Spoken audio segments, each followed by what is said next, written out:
الرحيم بسم الله الرحمن الرحيم اللهم صل على سيدنا محمد وعلى آله وصحبه وسلم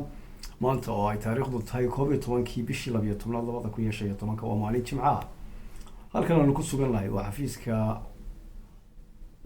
waxsan sheegay UC magaalada Oslo xarunta dalka Norway barnaamijka tusaalaha toddobaadka waxsan sheegay waxa martin loogu ah Foosiya Channel oo halkan soo fadhida Foosiya Channel ku soo dhawow waxsan sheegay aad iyo aad baad u mahadsantahay Sidiiq Faarax waxaan halkan uga mahad celinayaa bahda saxaafadda waxsan sheeg news aad baad u mahadsantahay Foosiya waa gudoomiyaha ururka la yiraahdo urtihaagan oo ka dhisan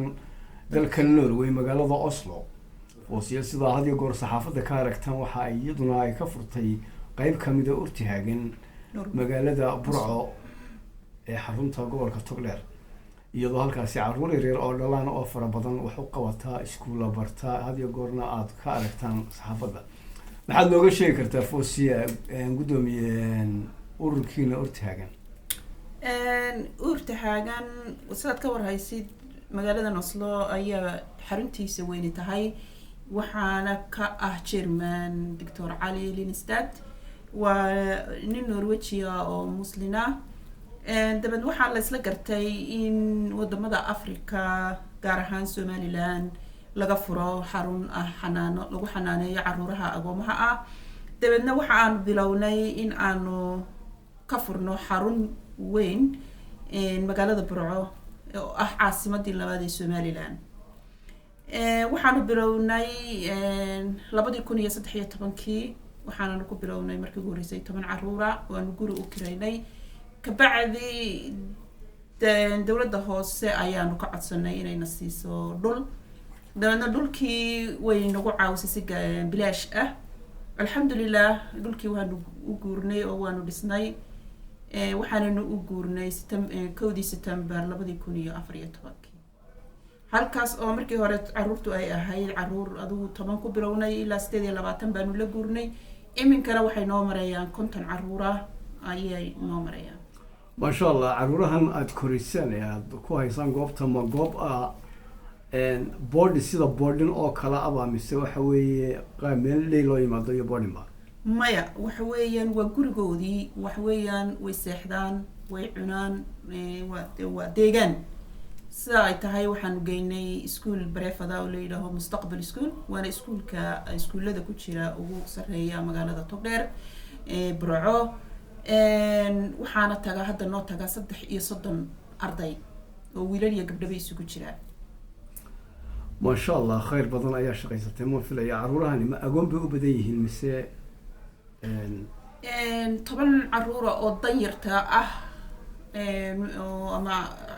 waalidkood xagga xuska yahay mooyaan laakiin inta kale waa agoon waxay isugu jiraan caruurtaasi qaar aan abiyo hooyo toona haysan iyo qaar aan haysanin hooyo iyo qaar aan haysanin aabo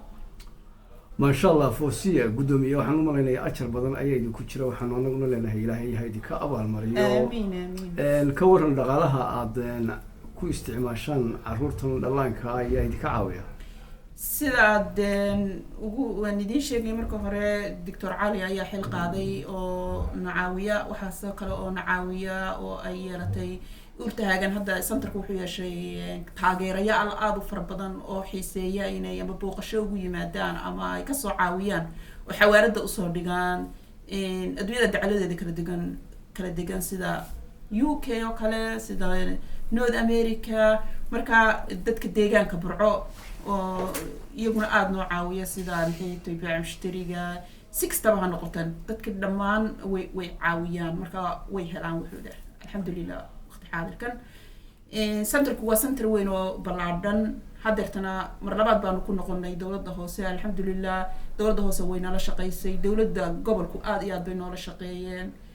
برساب كون على شقيا محوها تليها قيبت بوليس كو آديات بين على شقيين odayash magaalada deegaanka Burco sidoo kale kulli way naga wada warhayaan baycishtir way naga warhayaan waxaanu kala ka codsanay muxuu ahaa dhul labaad oo aanu ka dhisno handicapka caruuraha handicapka ah waana dhamaatay alxamdulillah imka uu noo dhamaaday waxaana la furay hadii Ilaahay ka dhigo sanadka dambe waxaa kaloo noo qabiya oo noo yaala meel dumarka wax lagu baro oo muxuu ahaa dumarku yimaadaan laakiin waxa weeyaan taasi future-ka insha allah laakiin qaybtii handicapka hadda way noo dhamaatay ee dhismiyaha alxamdulillah ما شاء الله فوسيا واحد هيستنبط من الهول آدي أدوين أو دولته قبل شرين حكومة الصومال لان وحاوما مكاشان of course waanu ka helaa waayo haddii gobolkiiba na caawinayo xagga dowladda dhexana waanu gudbi doonaa insha allah dowladdii hoose na caawisaa gobolkii wuu na caawiyaa maayirka barasaabkii iminka tegay kan iminka jooga oo ku-xigeenkiisa wuu naga warhayaa allahuma salli calaa maxamed booliskii iyo nabad sugidii dhammaan way naga wada warhayaan oo booqasho way noogu yimaadaan marwada madaxweynuhu way noo timi maray gobolka timi iminkana way timi laakiin waan joogaan waniga nimka halkan idila joogaa marwadu runtii way u qushuucday meeshan dhismaheeda iyo sida ay loogu xanaaneynayo carruurtan iminka 50 carruura gaadhay wiilashii gabdhaha isugu jiraan runtii waxaanay tiri si gaar ayaan u eegi doonaa insha allah aad iyo aadna way noogu mahadcelisay especially maxaa ugu muhiimsanaa ka codsanaysaan xukuumadda ama marwada madaxweynaha sida aad sheegtay marwadu iyadoo u jajaban had iyo jeer ale dadka dhibaataysan iyo sida agoomaha hooyada iyo dhallaanka annaguna kuwaan baanu ka mid nahay marka waxaanu ka codsanaynaa wixii naga dhiman inay noo dhamaystiraan insha allah bismillahi karim maxaad ka inagoo barnaamijkeena ama waraysigan uu yahay mid gaaban oo gabagaba ah barnaamijka tusaalaha toddobaadka waxaan sheegnayo maxaa bulshooyinka Soomaaliyeed ama reer Soomaaliland halkan ka daawanaysa ama ummadda islaamka aad faraysa ama se aad ku dhiirigelinaysaa gudoomiye Foosiya waxaan leeyahay marka hore dadkii nasabooray iyo dadkii wax tarayba waan u mahadcelinayaa meel kastay adduunyada dacladooda joogaan marka ugu horeysa mar labaadna waxaan leenahay hawshii halkii bay taagan tahay waa 50 carruura aad u qurux badan caawintiina halkiin bay taagan tahay markasta waanu idin baahanahay meeshana waa in la isla qabto waxaanay ka taagan tahay gobolka Togdheer waxaanan leeyahay urtaagan wuu sii ballaaran doonaa oo sidaan anaga hamigayagu ay tahay inaanu muxuu ahaa dowladaha dariska sida Soomaaliya oo kale geyno way dhici kartaa gobolada dhexe inaanu geyno way dhici kartaa Somaliland waa kan oo uu noqoto center laga wada xukumo wax oo dhan inay noqoto way dhici kartaa marka dhammaan waxaanu ka codsanaynaa in garbaha la qabto oo wixii caawima ay noogu deeqaan aad iyo aad u mahadsanyihiin waana dad jecel in ay bixiyaan sadaqada aad iyo aad ayaad u mahadsan tahay gudoomiye Foosiya Janaale oo ah gudoomiyaha ururka urtaagan oo sida ay noo faahfaahisay ka dhisan magaalada Oslo xarunna ka sameeyay magaalada Burco ee caasimadda